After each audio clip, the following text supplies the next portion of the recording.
es late. Es la edad chocolate. Hablemos de adolescentes con Adriana Guerra, psicóloga. Y bueno, pues sí, estamos en la sección de mi queridísima Adri Guerra. Le da chocolate, todo le choca, nada les late. A quien saludo con muchísimo gusto. ¿Cómo estás, Adri? Bienvenida.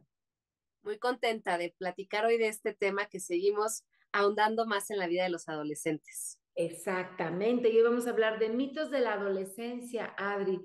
Ay, es que luego los adolescentes los juzgamos y decimos cosas que la verdad que luego como padres o adultos podemos exagerar, ¿no?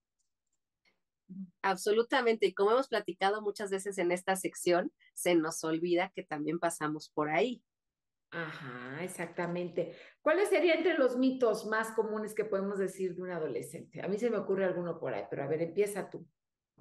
Pues hasta nos podríamos ir con justo nuestra edad chocolate, que nada les late. No, esta idea que tenemos que nada, o sea, nada les gusta, nada les parece, con nada están de acuerdo, como si fuera esto ya una condición inherente a los adolescentes, ¿no? Y aunque en general, claro, los adultos lo vivimos así porque es una edad de mucho choque, pues los tachamos de rebeldes sin causa, ¿a poco no?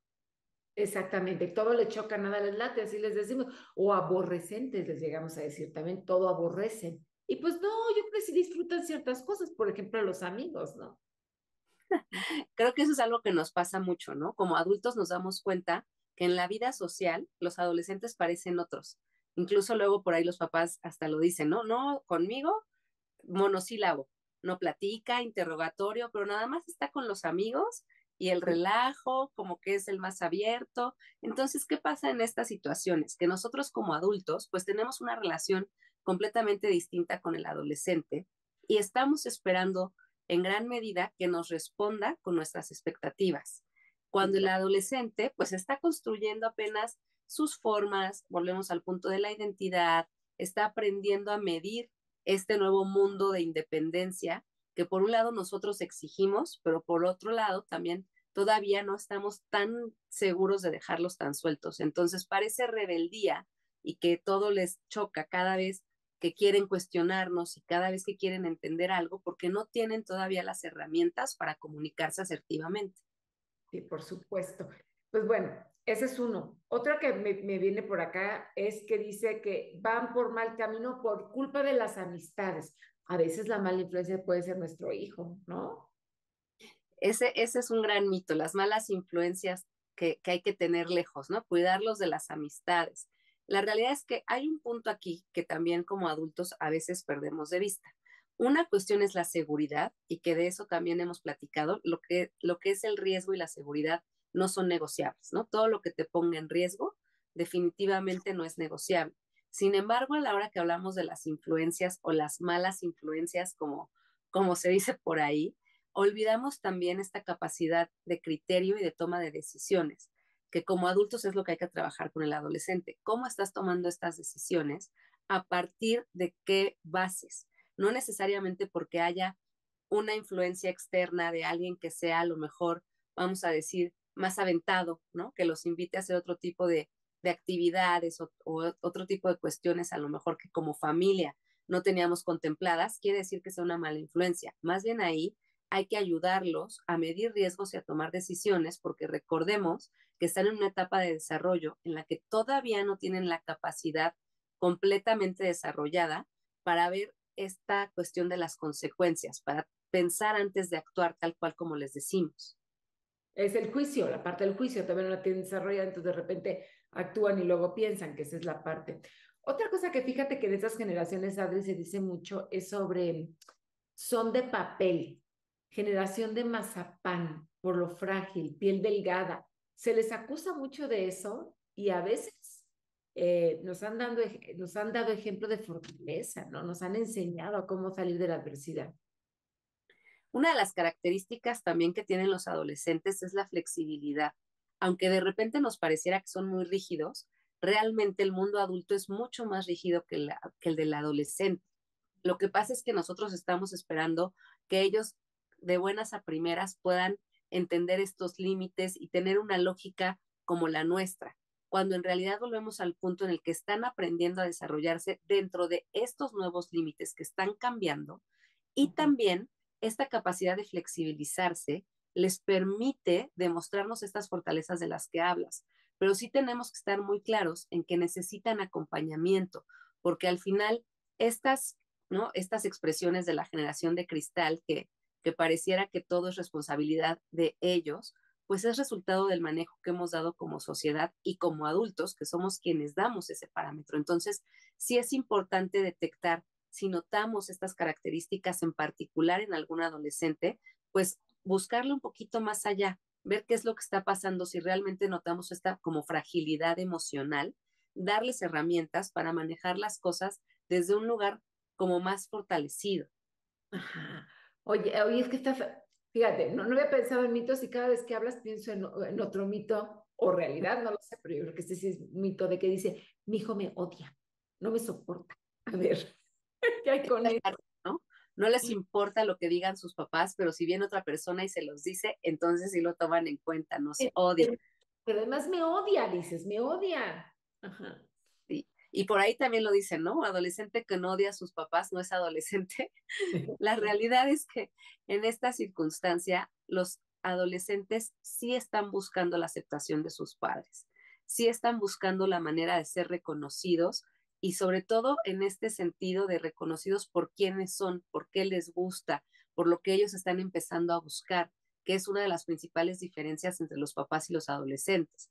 Si traen el cabello de una manera, el estilo, las amistades, la manera de hablar, la música, todo este tipo de cosas que a veces pareciera que es en contra de y en realidad pueden ser aliados para los papás. Recordemos que el adolescente está buscando su lugar y siempre va a querer tener esta aceptación adulta y de sus padres de una u otra forma.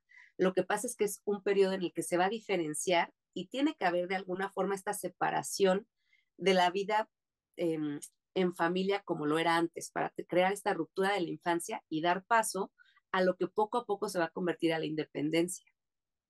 Ok. ¿Qué otra se te ocurre que pudiera tener? Porque lidiar con un adolescente es complicado, pero si además no tenemos empatía con lo que están viviendo y lo que están sintiendo, es mucho más difícil y podemos fracturar esta relación tan importante con nuestros hijos. Una de las claves con lo que estábamos platicando ahora con esta cuestión de la generación de cristal es la parte emocional. Cuando decimos que son súper exagerados, ¿no? Que todo lo viven al límite intensamente, todo es lo peor o es lo mejor del mundo, ¿no?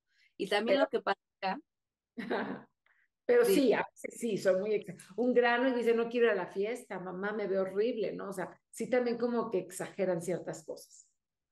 a veces lo que pasa es que como están empezando a reconocer sus emociones desde una conciencia distinta, ¿no? Ya hay un desarrollo en su razonamiento que es muy diferente al de la infancia. Ya están pudiendo tener un razonamiento abstracto, están teniendo pensamiento crítico e hipotético, entonces pueden ir generando hipótesis de lo que va a pasar. Y por eso el pensamiento se va hacia lo exagerado, porque entonces es, ya tengo el grano, imagínate que todo mundo se da cuenta que tengo un grano y entonces, y van generando estas historias. Entonces, no es tanto que la emoción sea exagerada, sino que Sí. el pensamiento está acelerado. Entonces, hay que ayudarlos a recortar ese caminito de darle vueltas a las cosas, a Ajá. darle soluciones. Ok, tenemos unos minutitos. ¿Qué otra cosa puede ser como de los mitos del adolescente que se te ocurre? Hay una aquí que me están poniendo que es, necesitan ser disciplinados con mano dura. O sea, cero argumentos, mano dura, disciplina como la de antes, como la que nos daban, y tampoco creo que sea la mejor. Este es un super punto. Muchos papás piensan que si son más rígidos en su educación y en sus reglas, van a tener mejores resultados, pero cada vez se comprueba más que mientras mayor represión haya, se va a buscar mucho más libertad. Entonces, esto se va a traducir en conflictos, en lucha de poder, y eso es lo que queremos evitar. Volvemos al tema de la negociación. Es importantísimo tener reglas claras, pero con espacio de escucha y negociación para que los adolescentes realmente puedan desarrollar estas habilidades y tengamos una comunicación distinta con ellos. A ver, otra de las últimas. Se creen omnipotentes, estériles y de hule. Significa- Todo este pensamiento que decíamos que dificulta ya como las consecuencias, ¿no? Medir el riesgo por estos impulsos y por esta búsqueda de seguridad en que yo puedo solo, nos van a llevar a que de repente se pongan en estas posturas como egocentristas. Y si bien son un poco necesarias para este camino de la identificación, volvemos al tema del acompañamiento, hay que ayudarles a regularlo. No caigamos en que a la primera manifestación de este tipo de conductas entre la disciplina como la que estábamos hablando o la represión, porque entonces las vamos a generar con mayor medida. Queremos que ellos encuentren la manera de regularlo. Entonces hay que ayudarles a identificar que solo se están centrando en ellos y que están dejando de ver lo que pasa alrededor. Y poco a poco iremos generando esta conciencia con, pues, la conciencia de la consecuencia. Híjole, sí. Pero bueno, de todos sí tienen un poquito. O sea, sí son exagerados, sí nos odian, sí se creen omnipotentes y de hule. O sea, sí hay un poquito que a veces como papás también podemos decir, de verdad son bien sentidos como Harry de Tlaquepaque, que les dicen algo y ya están con la hormona y lloran. O sea, sí, pero es parte de su desarrollo, ¿no, Adri? Ya para finalizar nada más. Sí, entender que todo esto es una búsqueda natural y que de repente caemos en los extremos, pero Sí. que de verdad, mientras más cerca estemos de manera abierta, lo vamos a regular mejor y vamos a tenerlos en una intensidad mucho menor y más